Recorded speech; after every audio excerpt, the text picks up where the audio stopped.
Hey y'all, welcome to the Southern Appalachian Herbal Podcast. I'm Judson Carroll and I'm an herbalist. I'm also a wild crafter, a gardener, and herb grower.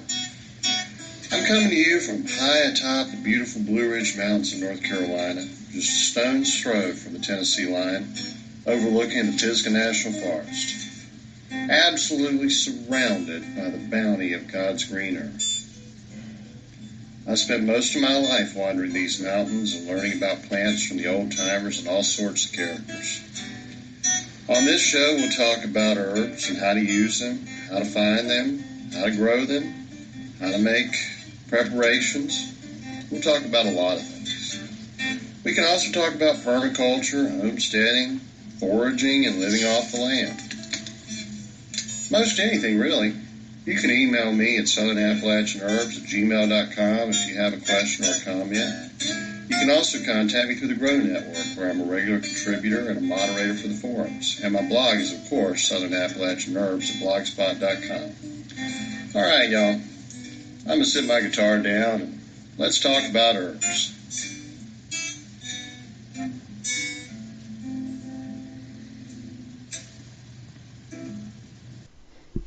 Hey y'all, welcome to today's show.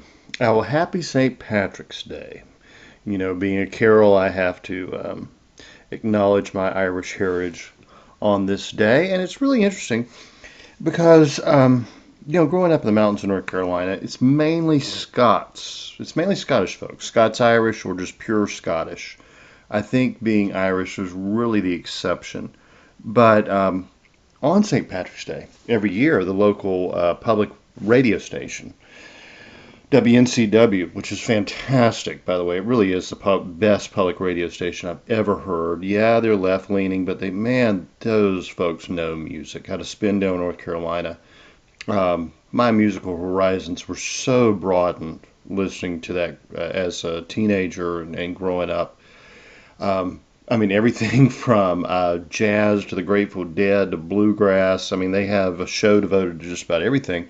But one of the ones they always played, one of the syndicated shows they always played, I think it's Fiona Ritchie. She was the one that did it. I assume she's still around. I haven't heard it in years, probably been 20 years. It was the Thistle and Shamrock, and it's just a total Celtic music program. And that was part of the big special they always did for St. Patrick's Day. And in the mountains, in the Appalachians, at around 4,000, 5,000 feet, usually St. Patrick's Day is a beautiful sunny day, maybe just a little bit of rain, and the air feels warm, and you want to go out and take a hike more than just about anything because you've been cooped up all winter. And you go out there, and the ground is still frozen in places, and you'll slip and slide, and other places it's thawed, and you'll be about ankle deep in mud.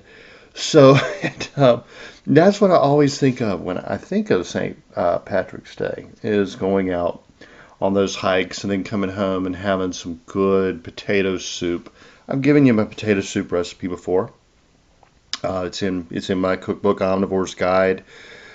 I guess I could run through it briefly in case you didn't hear it.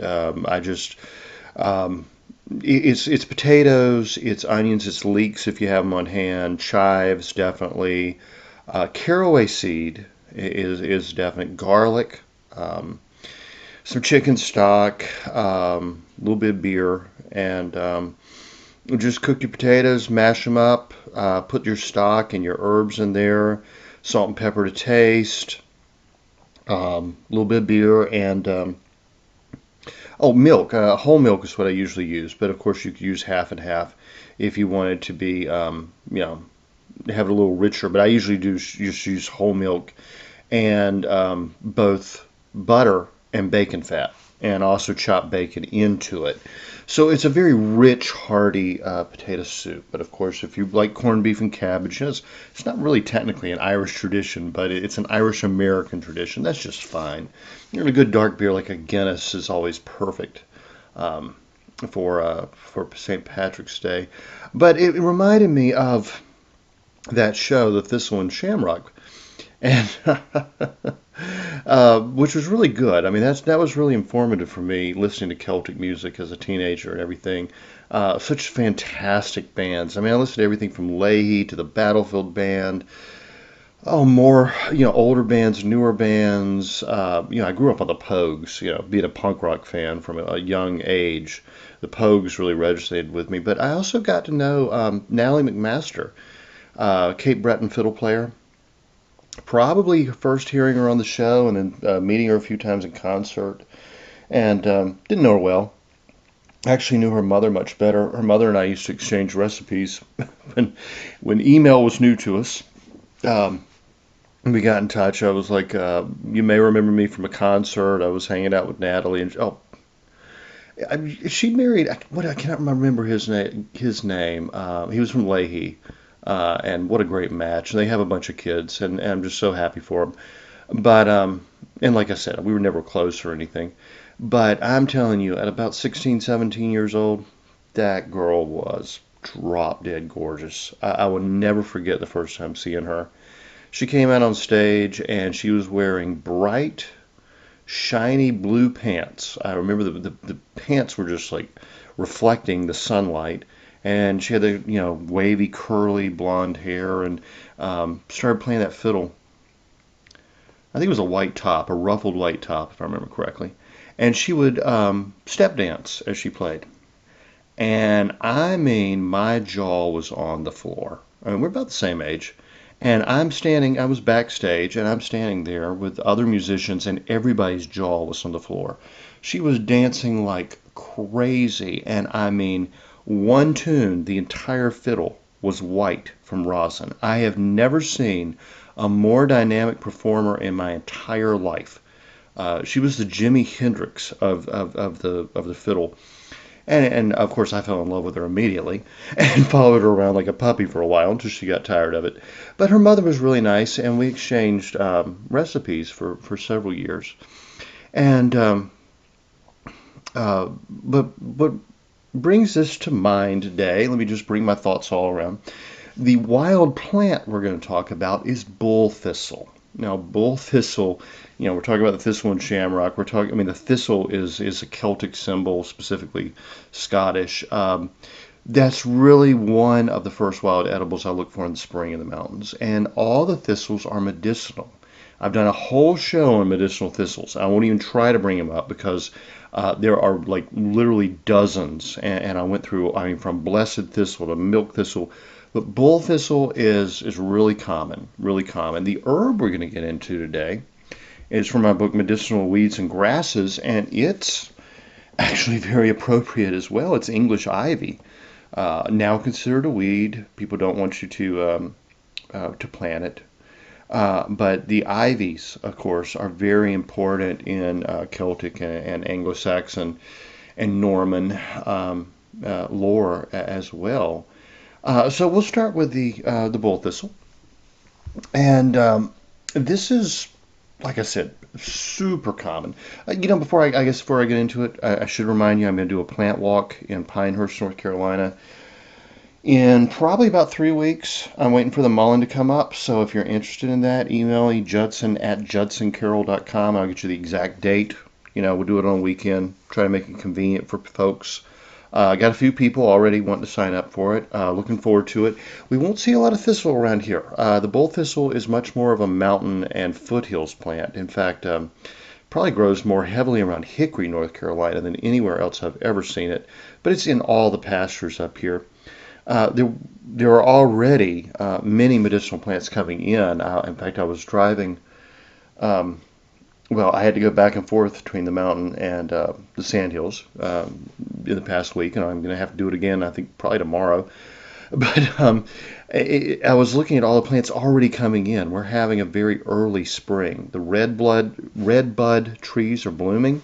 That's a wonderful wild edible. I got a whole chapter on it in my book, The Spring Forager's Cookbook. Poke is starting to come up, just really tiny. Mints are coming in.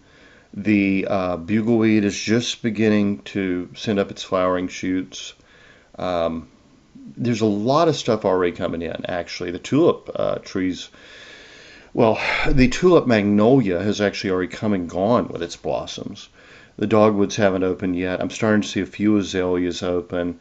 Actually, both of those are medicinal plants, so the azalea is quite toxic if misused. Dogwood's a really useful plant. The Water oaks are losing their leaves. They actually lose their leaves in the spring because a new leaf comes and pushes the old one away. They're the opposite of like a fall oak tree. Makes them really unique. If you only know oak tree is a tree with the big leaves that drop in the fall, the water oak is going to really confuse you. It has a completely different growth pattern, and the wood is very, very different. The bark is used interchangeably with all the other oaks. Medicinally, it's a great astringent, good for diarrhea, good to stop bleeding, etc. But there's so many things already coming. The forsythia is in. Forsythia is a wonderful antiviral and good bitter tonic herb for the liver and the digestive system. It's already in. It's just everything's coming in very early this year. The gelsemium is already blooming, and I've talked at length about gelsemium before. Very dangerous, very toxic herb. Very, very useful herb. It has similar properties to an opiate, and could probably be very helpful in getting people off prescription or illegal opiate drugs. But it's not, there's no profit margin in it. So our pharmaceutical companies, of course, have no interest, and our doctors have no knowledge of it because doctors only know what the pharmaceutical companies want them to know, basically. I'm sure it's going to offend a few people, but profit motive is, I mean, profit margin is the main motive in medical care. Anyway, a lot of stuff already coming up. The crocuses are already up, and they're just absolutely beautiful. And the daffodils, those are not medicinal at all. But one thing they do around Pinehurst is they plant a lot of beautiful tulips, and just gorgeous. Between the daffodils, or jonquils as we call them in the South, and the multicolored tulips that are everywhere, and the crocus and all that, with the yellow flowers of the forsythia and the red bud trees and the pink azaleas and the white azaleas and the red azaleas. I mean, I'm not. It's not a. Pinehurst does not suit my nature. I'm not being a golfer, and I'm not a Yankee. And there are two things that Pinehurst is known for, and that's golf and Yankees. And in fact, when the clubs were first created around here, about 1890 into the early 1900s, Southerners really weren't allowed. Catholics were banned until the 60s. So were Jews. And, of course, no black person could be a member of the club, but they had a whole town full of them to work for them. So, it's a place with sort of a unique history. You want to find the racists in the South, they were actually the Yankees down here building the golf courses and the grand hotels. As far as natural beauty, in the spring, actually very few places I would say could beat it. The one that, of course, comes to mind is Washington, Georgia. Washington, Georgia in the spring is paradise. Paradise. What's happened in Georgia recently, politics, Athens being a sanctuary city, and that, wonderful, precious nursing student being killed by an illegal immigrant a few weeks ago. That was horrible. Brian Kemp and Raffensperger and all that bunch that helped steal the election for Joe Biden, they're an embarrassment and abomination, and Atlanta's a horrible crime-ridden city. But there are places, certainly like Washington, certain towns around Augusta, Washington is kind of near Augusta, but anyway, Savannah, St. Mary's. You're talking some of those beautiful places on earth in the spring. The foothills up around Banks County, Commerce, and Toccoa, starting to get up in the mountains a little bit. Carnesville, Flowery Branch, Dewey Rose. Now there's a pretty town, Dewey Rose. Just a little bump in the road. Oh, of course, down there where they filmed Fried Green Tomatoes. Can't even remember the name of the town right now. I have such fond memories connected to that town, that little whistle stop down there. Down by Hard Labor Creek State Park, where I caught one of the biggest bass I've ever seen in my life on a late spring, early summer day. Oh, yeah. Definitely one of the most wonderful places on earth in the spring is Georgia. Yeah, just if you haven't experienced it, I know you can't imagine. But by February, the daffodils are starting to come up, and by April, the place will just be perfumed with the scent of more flowers and just beautiful green grasses and slow way of life and good food. And I love North Georgia. What can I say? I always love North Georgia and coastal Georgia. But anyway, let's get into bull thistle. And bull thistle usually grows in old pastures, old fields, along rows and trails. Like all thistles, bull thistles in the same family as artichoke and taste much like artichoke. I've told you before how much I love artichokes. Unlike artichoke, though, we don't eat the bull thistle flower. That would probably kill us. It's so spiny and thorny, there's no way we could get it down. That's why it grows in these old pastures. The cows don't eat it either. They may pull their lips back and try to eat a few leaves, but they're not eating that thorny thistle. The stems and stalks are best harvested in the spring, but with care. Thistles have spines, so it's best to wear gloves. Peel or trim the outside of the stems, boil for about 15 minutes or so, and then cook in the steam saute method, which is what I always recommend. You put your vegetable in a pan with a little bit of oil, a little bit of water. You let it steam in the water until the water boils off, and it sautés in the oil left in the pan. A little olive oil, a little salt, a little pepper, maybe a splash of lemon juice, and you're good to go. Alternatively, you can pickle the stems. Now, I think cooked, they're just one of the best things, just like artichoke with butter. Artichoke and butter go so well together. So does bull thistle. But pickled is very good. The roots can be harvested at any time of year. That doesn't have to be spring. And you can peel them and slice and cook as a vegetable. So, why not make use of them to make a fish stew? Like I mentioned last week under bugleweed. Absolutely. You could boil those roots in there with some fish and onions and water or milk or wine if you like. You're going to have a wonderful fish stew.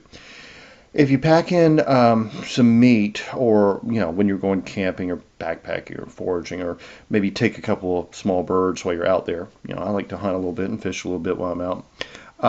Equally delicious, just cooked with bull thistle. Oddly enough, I find that most folks don't pack in meat or hunt, actually, when they're out backpacking and such. A friend of mine who's an avid backpacker and camper was absolutely shocked when I told her I always bring bacon when I go to the woods, at least. Now, the old books, they told you how much bacon to bring per person. Somehow in the last 20, 30 years, people have forgotten you can bring bacon with you. She's right. I mean, it will attract raccoons and other more serious predators. I mean, bears and such, wolves, even coyotes. But I always just seal my meat in 2 Ziploc bags, put it in a little nylon waterproof container that zips up, fits in my backpack. And when I'm camping, I always camp near a creek so I can fish. And when I'm there, I just dig a hole in the creek bed and sink my cooler into it and weigh it down with rocks. That way the meat stays cold. I mean, usually a creek's around 40 degrees, so it's like being in a refrigerator. Animals won't smell it, and fish can't get to it. I only bring about a pound or so. So, if some critter with a super keen sense of smell does raid it, it's not a horrible loss. The old books would say hang it from a tree with a can on top, so a squirrel or raccoon couldn't get down to it. Yeah, I mean, I'm sure you could do that. But where I live, we have a lot of cold, fast-running creeks, so I just literally bury it in the creek bed. Regardless, I wouldn't keep meat in my tent. I mean, bears and coyotes are going to get in there to get to the meat. So, there is some caution that has to be taken. But, if you brought some bacon or fat back, just start out rendering some fat in a pot or a pan. Sweat down some wild onions, wild alliums, ramps, whatever you got. Add a little water, bring to a boil. Either way, clean and scale your fish, but leave the heads and tails on. There's actually a lot of good meat in the head, and the tail adds a little gelatin, which gives it gives more nutrition and a nice texture to your stew. Poach the fish in salted water. Preferably add some parsley, pepper, lemon, whatever you got. I always take a lemon with me. I know it's weird, but I do. Pull it out and just kind of break it apart and pick the meat off the bones on the plate. Try to pick out all the bones, okay? Reserve the meat, put the bones, head, and tail back in the water and let simmer for 30 minutes. You're going to get all that good gelatin and collagen from the bones and all the good flavor. When the bones are cooked, strain or pick them out carefully because you do not want to choke on a fish bone. But leave some soup in the pot. Best to strain through a cloth, really, I think. Then add your fish meat back in. You can add some sorrel or other wild greens. I think that's really nice. Sorrel has a lemony flavor. It's good to use if you didn't bring a lemon with you. Add any edible greens, dandelions, wild mustard, whatever you might find, and any edible tubers you might have on hand. So it could be the roots of bull thistle. It could be Jerusalem artichokes. It could be daylily roots. It could be, so many things. Any herbs you like. If you didn't bring bacon, just add plenty of more wild onions. I prefer the taste of onions cooked in pork fat, but just being cooked in the soup's fine. Simmer until everything's tender. If you brought some rice, toss it in. That thickens it up, gives you more nutrition, stretches it out. Salt and pepper to taste. And I always, when I go to the woods, planning to spend a night, and actually I'll usually pack a little in case of an emergency. Bring some rice, canned beans, canned fish. You can survive. And then look for something to forage. There have been many times, as honestly, I'm pretty good as a woodsman, so to say, but there have been many times I have failed to put food on the plate. Fish didn't bite, didn't see anything, couldn't catch it, whatever. Couldn't shoot something, couldn't find good stuff to forage. Maybe, if you can find a little water, you can usually catch a couple of minnows or crawfish. If you got some rice and take a little, maybe Tony Chachere's Creole seasoning with you, you can toss a couple of crawfish, just a handful, maybe 3 or 4 minnows in a pot, and with some rice and some water or a little Creole seasoning, you got a meal. Even if the weather won't allow for a fire, I've got a little fold-up camp stove, runs on alcohol, that will at least allow me to cook a can of rice or beans. The thing isn't even as big as half as tall as a soda can and maybe as big around, and actually you can make a pretty good little camp stove out of a can. It's no big deal. By the way, if you ever do eat a fish bone, it comes stuck in your throat, don't panic. Okay, that's the worst thing you can do. Old restaurant trick, works every time I've tried it, is to just eat a piece of bread. The bread will clear the bone from the throat, and a small fish bone is easily digested. So anyway, if you can't get to it, if you can't pull it out, don't freak out. Just do that. And next week I think we'll talk about burdock. Burdock roots are really good too. That's a really good option. But let's go ahead and get to our medicinal herb, and it is Hedera helix. Hedera helix goes under many, many titles. Generally known around here as English ivy. Also known as common ivy, branching ivy, Baltic ivy. I'm not going to get into all that. There's like a dozen names, but everybody knows ivy. It grows up beside of houses and up trees and such. It was once used ornamentally as landscaping, but now it's really considered as much as a weed as kudzu because it can kill trees. It can really spread rampantly. It's a pretty ground cover. It likes to climb rocks, brick walls, it kills trees, but it's surprisingly a potent medicinal herb and one that has mostly fallen out of use. Dioscorides, going back to the ancient Greeks, wrote of ivy under the name of cissus. He talks about all the different types that were known. In, what is this, about 4,000 years ago, 3,000? They were really familiar with their ivies, and he said it was sharp and astringent, and touches the sinewy parts. I'm not quite sure what that means. I think he thought it was good to reduce joint inflammation.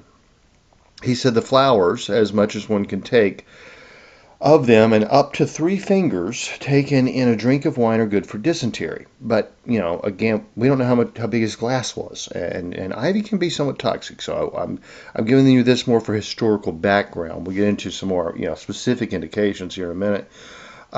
He said taken as a drink twice a day, good for dysentery. The same amount pounded into small pieces and mixed with a waxy ointment are good for burns. Tender leaves boiled with vinegar, or raw ones pounded together with bread, heal the spleen.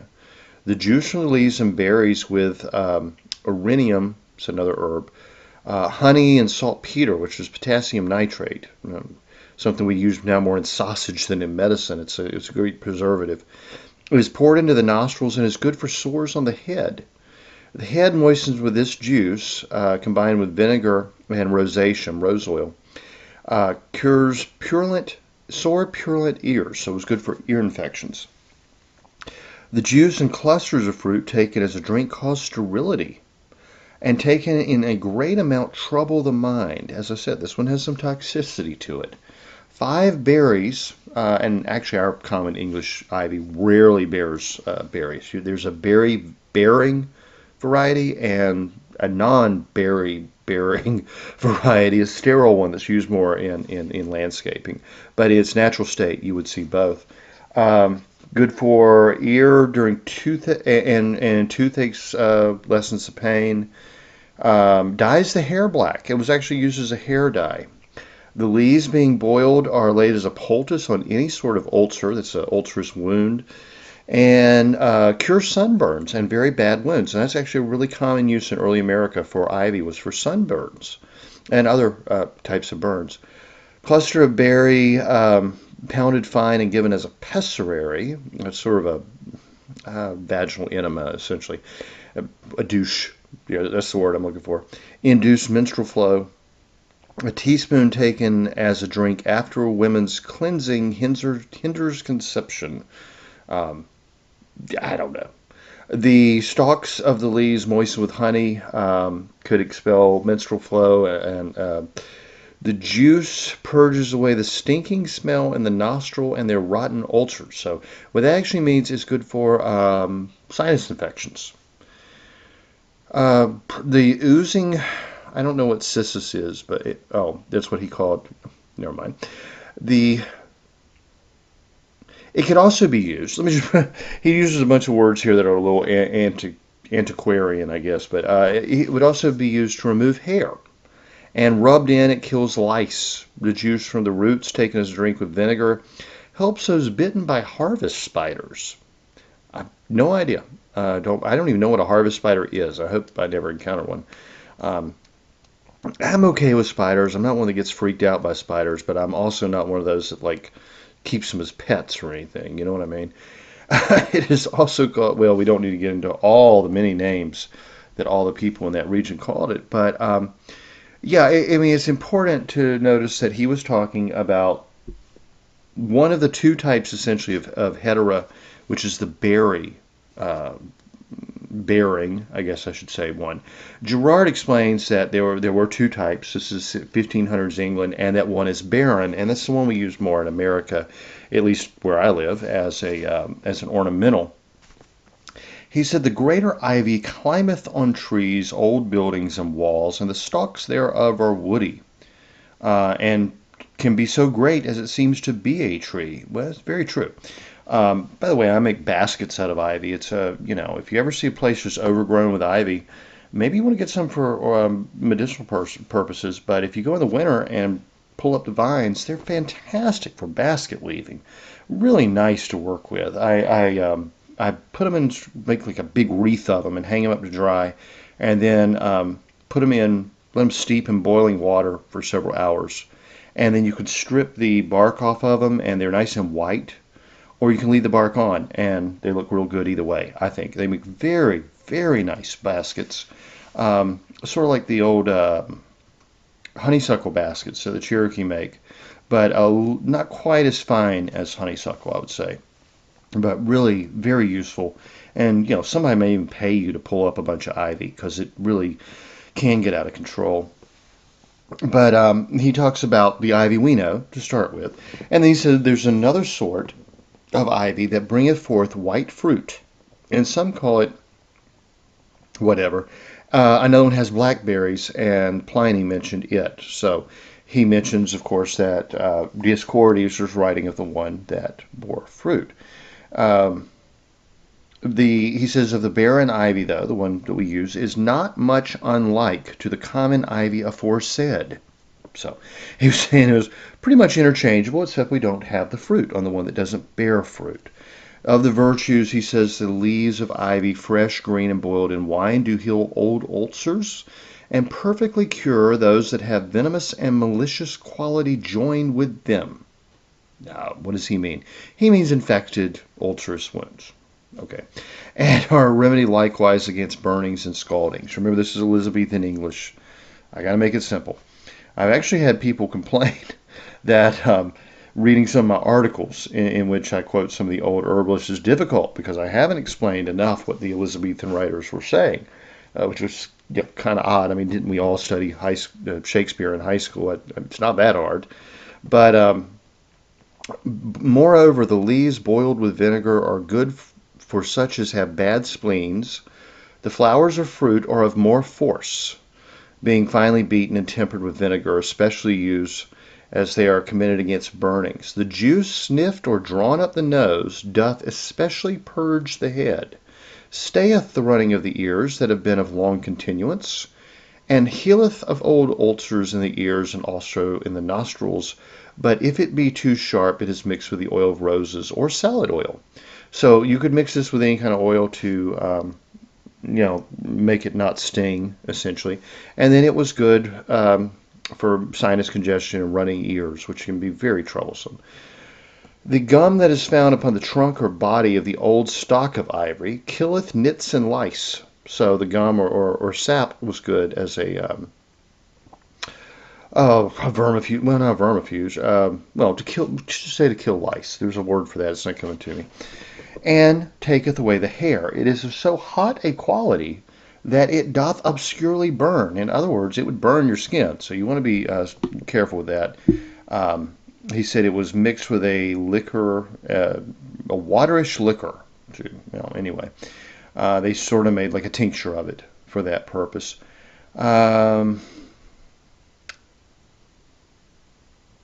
He said mixed with pomegranate rind was used for the toothache, earaches, and to make the hair black. Also a cut with oil of rose.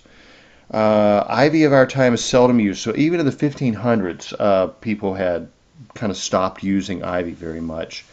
But he said it was particularly good laid upon ulcers in the thighs, legs, or other parts of the body. That it would draw waterish substances from those parts and would keep them from hot swellings and inflammation. That is to say, the leaves newly gathered and not yet withered or dried. So just using the fresh herb. He said some affirm that the berries are effectual to procure urine or a diuretic and were good with kidney stones and diseases of the kidney. Might be a little harsh, a little strong. Might irritate the kidneys a bit, but would be useful in certain cases.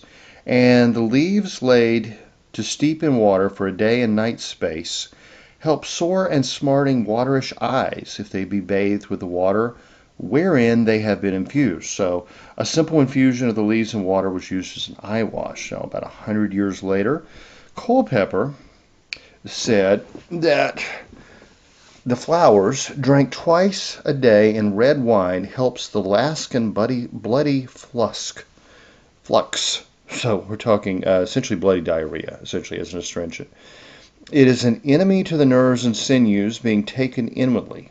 So bad for the nerves and sinews inwardly, he said, but very helpful to them being outwardly applied. So used as a poultice, good for nerves and sinews, bad for you taken inwardly. Pliny saith the yellow berries are good against the jaundice, and taken before one be set to drink hard, preserves him from drunkenness. So Pliny actually thought that if you were going out to drink a lot of alcohol, if you took some yellow ivy berries would help keep you from getting drunk. Probably not a very good idea, either way you look at it. But he said it was good. It helps those that spit blood, so tuberculosis usually. And the white berries being taken inwardly or applied outwardly kills the worms in the belly. So that is a vermifuge. The berries are a singular remedy to prevent the plague, believe it or not. That's a use I have not really seen much. Well, it's not used at all in modern times, but in 1600 England, Culpeper the apothecist said that the yellow berries would help prevent the plague and also to free them from that who have got it. So to heal those that had the plague. By drinking the berries thereof made into a powder for 2 to 3 days together. They, being taken in wine, do certainly help break the stone and provoke urine as well as women's courses. The fresh leaves of ivy boiled in vinegar and applied to the sides of those who are troubled with the spleen ache or stitched in the side do give much ease. Usually that's more like liver inflammation, but or the pleroma around the lungs, which causes that stitch in the side. But maybe, who knows? The same applied with some rose oil and oil of roses to the temples and forehead eases headache, though it be of long continuance. Even so, he's saying if you have a long headache, it was particularly good for it. Fresh leaves boiled in wine are good for old filthy ulcers. Wash their well and do wonderfully help cleanse them. Also heals the green wounds and is effectual to heal all burnings and scaldings, and all kinds of exulcerations coming thereby or by salt, phlegm, or humors in other parts of the body. I don't know. Good for burns. We're just going to go with that. And ulcers and sores. The juice of the berries or leaves snuffed into the nose purges the head and brain of thin rheum, and that makes defluxions into the eyes and nose. So mucus in the nose and eyes, and etc. Helped cure ulcers in the sinuses, so sinus affections again. And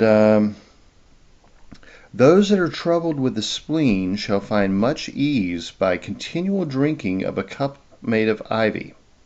So an ivy tea, let it stand or steep some small time, and therein before to be drank. He's just saying a tea made of ivy was good for the troubled spleen. Again, I don't know. Cato saith that wine put into such a cup will soak through it, and by reason of the antipathy that is between them. 1600s England. Apparently, well, no, this is Cato. So, he's quoting Cato from Greece 3,000 years ago. He didn't think that, it's probably that idea that the ivy would keep a person from getting drunk.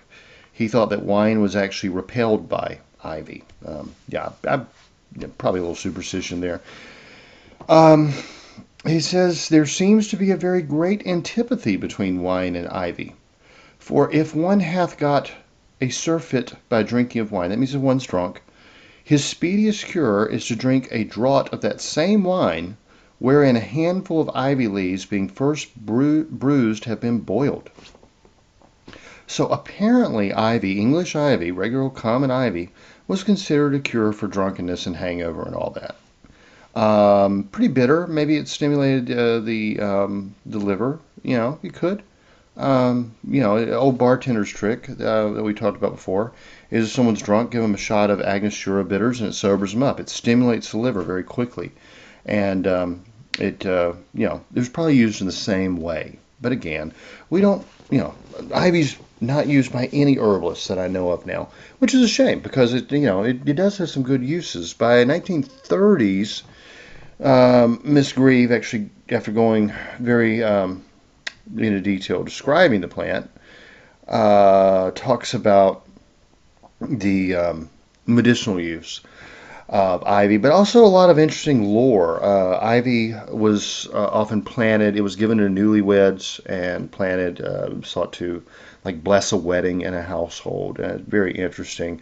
If you get into the lore of plants, which I do to some extent, the ancient Romans grew it as a cattle food, as a fodder.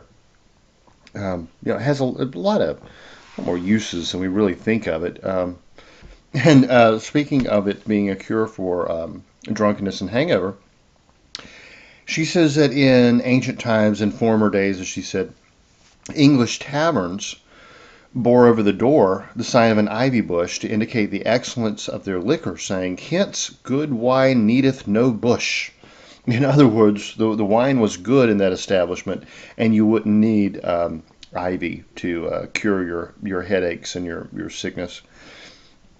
But as far as medicinal uses and actions, she says that a drachm, it's an old just pharmacist measurement, of the flowers decocted in wine restrains dysentery, so it's astringent, it helps with diarrhea.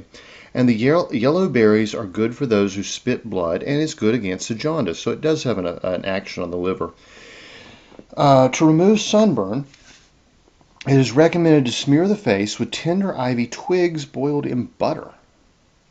According to the Old English Leech Book of Bald, that is the oldest English herbal. The Welsh Physicians of Midfi or whatever, I don't speak Welsh, is probably a little older, but the Leech Book of Bald is probably the oldest English herbal. And very, interesting. The English, of course, have very fair, very pale skin. They sunburn easily, as do the Irish. And they had a cure for sunburn, which was ivy boiled in butter. Yeah. Turning to the German tradition, the Swiss herbalist Brother Aloysius said, the ivy, common or English, Hedrix heterohelix, he says the leaves have only external medicinal use. The nauseating sap can be dangerous. It is used for ulcers, burns, cuts, skin complaints, eczema, polyps in the nose, running ears, scurf of the scalp, and head lice. That's basically psoriasis of the scalp and head lice. By 1898 in America, King's Medical Dispensatory, about the only book I can find that even mentions it. I mean, it really falling out of use. I mean, Culpeper was saying by the 1600s in England, people were not using it much anymore. Well, in America, I can only find King's Medical Dispensatory to say the leaves are stimulating and have been employed as an application to issues and have likewise been efficient in skin diseases, indolent ulcers, eczema, itch, etc., in the form of decoction and applied locally. That means make a tea of it and put it on topically. This will also destroy vermin in the hair, which it is stated is stained black by the applications. They were still using it as a hair dye. They are reputed beneficial as a cataplasm in glandular enlargements. That basically means put it on as a poultice. It would help reduce the swollen glands. Marasmus of children, pulmonary affectations have been benefited by the dried leaves in powder in doses of 20 grains or more. The berries act as an emetic and cathartic, means it'll make you throw up and poop.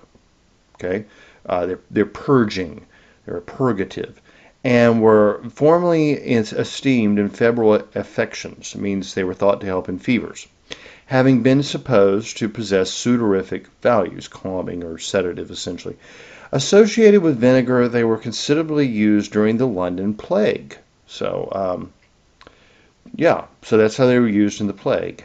The gum resin has been used for toothache, ulcerations, local pains, and to control excessive discharges. Now, getting up to modern use, Plants for Future says ivy is a bitter aromatic herb with a nauseating taste. It is often used in folk herbal remedies, especially in the treatment of rheumatism, and as an external application to skin eruptions, swollen tissue, painful joints, burns, and suppurating cuts. Recent research has shown that the leaves contain the compound emmentine, which is an amoebicidal alkaloid. It kills amoebas. And also triterpene saponins, which are effective against liver flukes. Very interesting. Liver flukes can be a big problem. Mollusks and internal parasites and fungal infections. The leaves are antibacterial, anti-rheumatic, antiseptic, antispasmodic, astringent, cathartic, diaphoretic. I've defined all these terms for you so many times. I don't think they're anything. If you've been listening to the show for a little while, you know what all this means. If not, Google's great. Just type in the words, and it'll pull up the meaning very quickly. And there are a bunch of them here, so I'm going to keep going. Emmenagogue, stimulant, sudorific, vasoconstrictor, vasodilator, and vermifuge. The plant is used internally in the treatment of gout, rheumatic pain, whooping cough, bronchitis, as a kills parasites. Some caution is advised if it is being used internally, since the plant is mildly toxic. Excessive doses destroy red blood cells and cause irritability, diarrhea, and vomiting. So you don't want to have too much of it. The plant should only be used under supervision of a qualified practitioner, which is interesting because they just said how it was commonly used in folk remedies. This is a British book, so countryside of England, folk medicine was still using ivy, but then they make clear that it should only be used under supervision of a qualified practitioner, most of whom have probably never even heard about the medical use of ivy actually. So you're probably going to have to become your own qualified practitioner if you want to use it.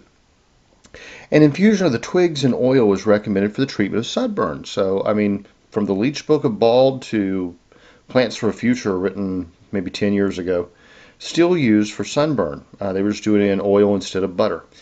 The leaves are harvested in the spring and summer, and they are used fresh and can also be used dried.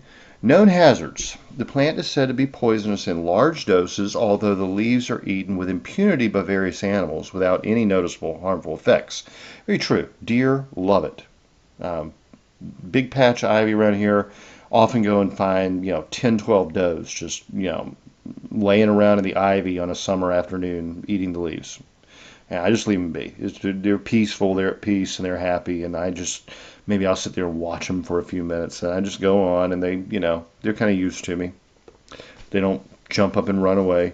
And it's nice. I mean, there's something about ivy that's very cooling. You kind of get this shady, cool grove, and I think all animals and all people should have the opportunity to enjoy such benefits that God gives us of those nice, shady, cool groves on a hot summer day, for instance.